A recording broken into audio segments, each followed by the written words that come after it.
adduunku waxa uu maanta ka guurayaa baabuurta shidaalka ku shaqeysa ee maanta ah gaadiidka ugu badan ee caalamka laga isticmaalo iyada oo loo guurayo baabuurta korontada. Ka guurista baabuurta shidaalka ayaa lagu sababeeyay dhowr qodob. Kan koobaad waa badbaadinta deegaanka. baabuurta shidaalka ku shaqeysa waxay maanta hawada ku sii deysaa carbon xaddigeedu aad u badan yahay, taasi oo qayb ka ah isbeddelka cimilada iyo oogada dhulka sare oo sii kululaanaysa, isla markaana dhibaatooyin badan ay ka dhasheen. Qodobka labaadna waa qiimaha iyo dhaqaalaha ku baxaya baabuurta korontada oo aad uga jaban kuwa shidaalka. baabuurta korontadu waa kuwa aad u jaban marka loo eego kharashka ku baxa soo iibsashada shidaalka. sida oo kale baabuurta korontadu ma laha mishiino xumaanaya oo aad u qaali ah, saliid la bedelayo iyo boqolaal kabirood ee ku jira baabuurta maanta la isticmaalo. dayactirkooduna waa mid aad uga fudud baabuurta caadiga ah ee ku shaqeeya shidaalka. maanta qiyaastii 20% ilaa 22% ayay ka yihiin kuwa korontadu, halka baabuurta wadooyinka ku jira oo lagu qiyaaso 1.4 bilyan oo baabuur ay ka yihiin qiyaastii 3% oo keliya. dalalka horumaray tiradani waa ay ka weyn tahay, waxaanay noqonayaan baabuurta korontadu kuwa keliya ee loo ogol yahay wadooyinka Shiinaha marka la gaadho 2035.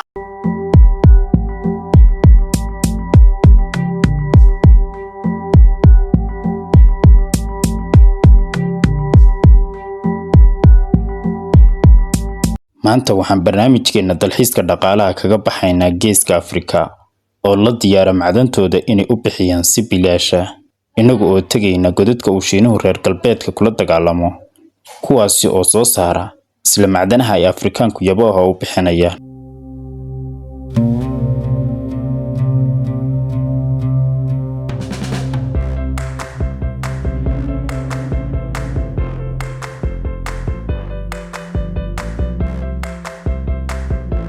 halkani waa gobolka Inner Mongolia oo ah gobol ismaamul aad u baaxad weyn oo ku yaala waqooyiga Shiinaha. magaalada ugu weyn gobolkanina waa Batu.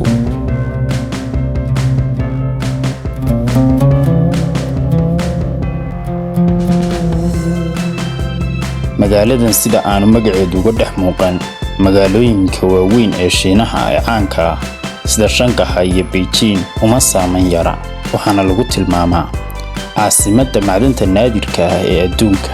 halkan waxaa laga soo saaraa 70% dhammaan macdanta lagama maarmaanka u ah baabuurta korontada ku shaqeysa ee xilligan oo caalamku u sii guurayo, iyagoo shirkado badan oo baabuurta farsameeya kuna kala yaala dalalka reer galbeedka iyo Japan ay si 100% ugu tiirsan yihiin Batu. inkastoo aanay dad badan maqal magaca magaaladan, haddana haddii ay joojiso shaqada ama la waayo hawsha ay maanta caalamka u hayso, waxa suuqa ka baxaya shirkado magac weyn leh sida Tesla oo soo saarta baabuurta korontada ku shaqeysa lagana leeyahay dalka Mareykanka, iyo Apple oo soo saarta qalabada kala duwan ee elektaroonikada iyo warshadaha militariga ee reer galbeedka.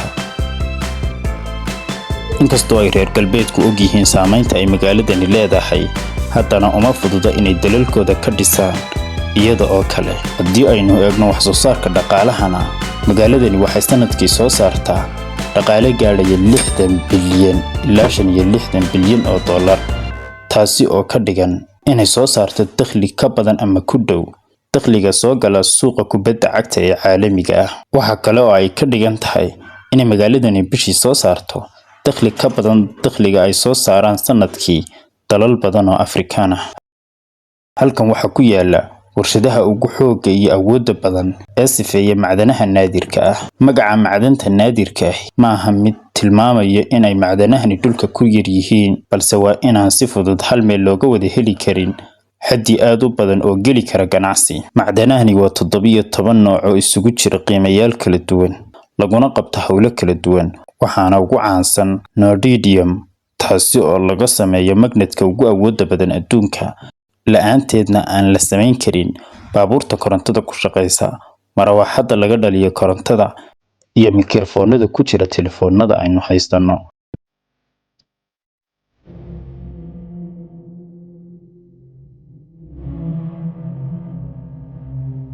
Marka aad soo gaadho Batu, meesha ugu horeysa ee aad booqanaysaa waa museum-ka weyn ee magaalada si aad u hesho xogta warshadaha iyo wax soo saarka oo urursan. Halkani waxaa yaala sawirrada 17 nooc ee macdanaha naadirka ah iyo xogaha warshadaha kala duwan ee halkan ku yaala.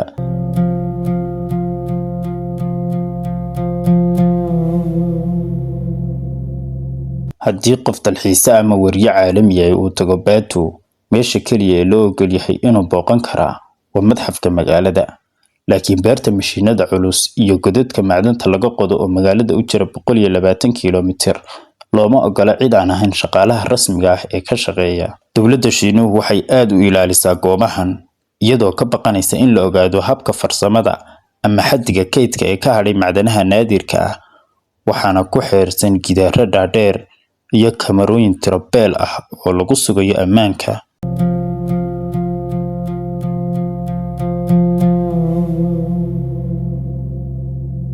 Saamaynta siyaasadeed iyo dhaqaale ee magaalada Batu. Sanadkii 2010, ciidanka ilaalada badda ee Japan ayaa qabtay oo xidhay kabtan Chinese kalluumaysato ahaa, kaasi oo markabkii kalluumaysigiisu uu ku dhacay markab ay Japaaniisku leeyihiin. Shiinuhu uma baahan inuu tallaabadan si weyn uga jawaabo si uu u sii daayo muwaadinkooda Shiinayska ah ee ay xidheen Japaaniisku. Waxa kaliya oo ay ku dhawaaqeen inay joojiyeen macdantii naadirka ahayd ee loo dhoofin jiray Japan, taasi oo ay si 100% ugu tiirsan yihiin shirkadaha baabuurta iyo tiknoolajiyadda ee Japan sida Toyota iyo Sony.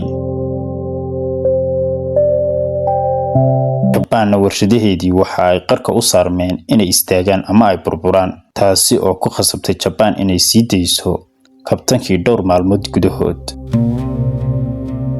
2019 madaxweynihii Mareykanka ee Donald Trump ayaa cashuur sare ku soo rogay badeecadaha Shiinaha. Jawaabta madaxweynaha Shiinuhuna waxay noqotay inuu booqasho ku yimaado magaalada Batu, taasi oo diraysay fariin toos ah oo ah: haddii aad cashuur sare nagu soo rogtaan, waxaanu joojin doonaa macdanaha naadirka ah ee aanu keenno Mareykanka. Taasina waxay sababtay in shir degdeg ah isugu yimaadaan wasaaradda difaaca ee Mareykanka. 2022 waaxda difaaca ee Mareykanka iyo aqalka Pentagon-ka ayaa ogaaday in magnet lagu farsameeyay magaalada Batu uu ku jiro mashiinka diyaaradda istaraatiijiga Mareykanka ee F-35, taasi oo sababtay in la hakiyo soo saarista diyaaradani, maadaama ay arrintani ka hor imanaysay sharciga difaaca Mareykanka oo dhigaya in bir yarna aan laga soo qaadan karin dalalka Shiinaha iyo Ruushka marka la farsameynayo agabka khaaska ah ee militariga Mareykanka. Sanadkii 2023, xiriirka Mareykanka iyo Shiinaha ayaa gaadhay meeshiisii ugu xumayd arrinta Taiwan darteed. Mareykanku waxa uu saxeexay heshiisyo balaayiin dollar ah oo Taiwan lagaga iibinayo hubka casriga ah ee Mareykanka si ay isaga difaacdo duulaan suurtagal ah oo uga yimaada Shiinaha. Beijing oo arrintan ka cadhaysan ayaa go'aansatay inay weerarto halka ugu nugeylka badan ee shirkadaha hubka soo saara ee Mareykanka, taasi oo ah in la mamnuuco in shirkadaha Mareykanka laga iibiyo macdanta naadirka ah ee ka soo baxda Batu iyo magaalooyinka kale ee Shiinaha. Fariintanina waxay ahayd: haddii aad Taiwan ka iibisaan hubka, idinkama iibin doona macdanaha naadirka ah ee aad hubkaasi ka samaysaan.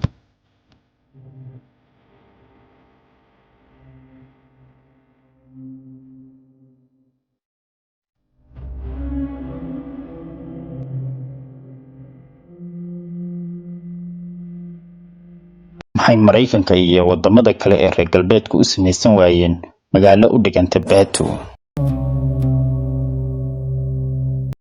Mareykanku maaha waddan ka awood yar Shiinaha marka la joogo farsamada iyo dhaqaalahaba, laakiin waxaa jira qodobo dhowr ah oo guusha siiyay Shiinaha marka laga hadlayo soo saarista iyo farsamaynta macdanaha naadirka ah. Midda koowaad waa jabnaanta alaabta iyo shaqaalaha Shiinayska ah. Tusaale ahaan, injineerka Chinese-ka ahi waxa uu saacadii ku shaqeeyaa $15, halka ka Mareykanka uu ku shaqeeyo $60, taasi oo ka dhigan in mar kasta oo suuqa ay soo wada galaan alaab uu farsameeyay injineer Chinese ah iyo mid kale oo uu farsameeyay injineer Mareykani, ay 3 jeer laab qaalisan tahay alaabta Mareykanku. laakiin arrinta taasi ka weyn ee aanu marnaba Mareykanka u suurtagelinaynin inuu u badheedho dhisidda magaalo lamida Bato waa ta uu u badheedhay Shiinuhu ee uu weydaarsaday deegaankiisa. haddii aad dhanka waqooyi uga baxdo magaalada Bato masaafo 8 kiiloomitir marka aad kasoo dhaqaaqdo bartamaha magaalada kuna siban 1 kiiloomitir marka daafta magaalada waqooyigeeda la joogo waxaa ku taala harada sunta iyo qashinka ee macdanaha naadirka ah. si loo soo saaro 1 kiiloogaraam oo macdanta naadirka saafiga ah waxaa mashiinada lagu ridaa 2 tan oo ciid iyo dhagxaan ah waana cabirka miisaan u dhigma gawaarida yaryar qaarkood laakiin waxa ka soo baxa waa 1 kiiloogaraam oo macdanta naadirka ah. si loo sii kala saaro macdanta iyo dhagxaantana waxa loo baahan yahay in la isticmaalo acid aad u awood badan iyo kiimikooyin halis ah. arrintaasi kala saarista iyo kiimikooyinka lagu darayo dhagxaanta si loo saaro macdanta saafiga ahna waxaa ka dhasha qashin aad u fara badan. 1 kiiloograam oo kastana waxa uu soo saaraa 7 tan oo sun ah. haddii aan si kale u dhignana 1 kiiloograam waxa uu soo saaraa 25 foosto oo sunta halista ah. waana sababta ay halkan ugu taalo harada ay fadhiyaan sunta madow ee lagu sifeeyo macdanaha naadirka ah. haradan baaxadeedu waa 11 kiiloomitir oo isku weer ah. Shiinuhuna waxa ay ka dhiseen halkan gidaar weyn oo 30 mitir ah kaasi oo ka samaysan camuud si aanay sunta ugu gudbin magaalada. laakiin waxa ay leedahay saameyn xun oo weyn. halkan dhirtu kama baxdo isla markaana kuma noolo shimbiro. haddii ay ku noolaan lahaayeenna waa ay ku leedeen oo waxa saameysay sunta halista ee halkan ka soo baxaysa. marka la eego saameynta xun ee ay deegaanka ku leedahay haradan oo kale maaha mid ka suurtagal ah Mareykanka oo ah dal ay shacabku awood leeyihiin. sidaas darteedna waxa ay arrinta khatarta ah u dhiibteen Shiinaha oo ay si 100% ku tiirsan yihiin mararka qaarkoodna 80% ilaa 90% ayay ku tiirsan yihiin warshadaha Mareykanku magaalada Bato. arrinta la yaab kale waa in baabuurta korontada la doonayo in loogu guuro si loo ilaaliyo deegaanka maadaama baabuurta shidaalka ay soo saaraan qiiq fara badan oo wasakheynaya deegaanka. laakiin soo saarista macdanta lagama maarmaanka u ah soo saarista baabuurta korontada si weyn oo argagax leh ayay wax u yeeshaa deegaanka. inkasta oo la leeyahay waxa loo guuriyaa tamarta cagaaran haddana soo saarista tamarta cagaaran lafteedu waxa ay keenaysaa mid ka argagax badan tii ay keenayeen warshadaha shidaalku. inkastoo ay jiraan dadaallo lagu badbaadinayo deegaanka oo lagaga maarmi karo sunta Bato iyo Shiinahaba haddana xilligan Bato waa boqorada iyo xarunta ugu weyn ee macdanaha naadirka ah farsamaysa.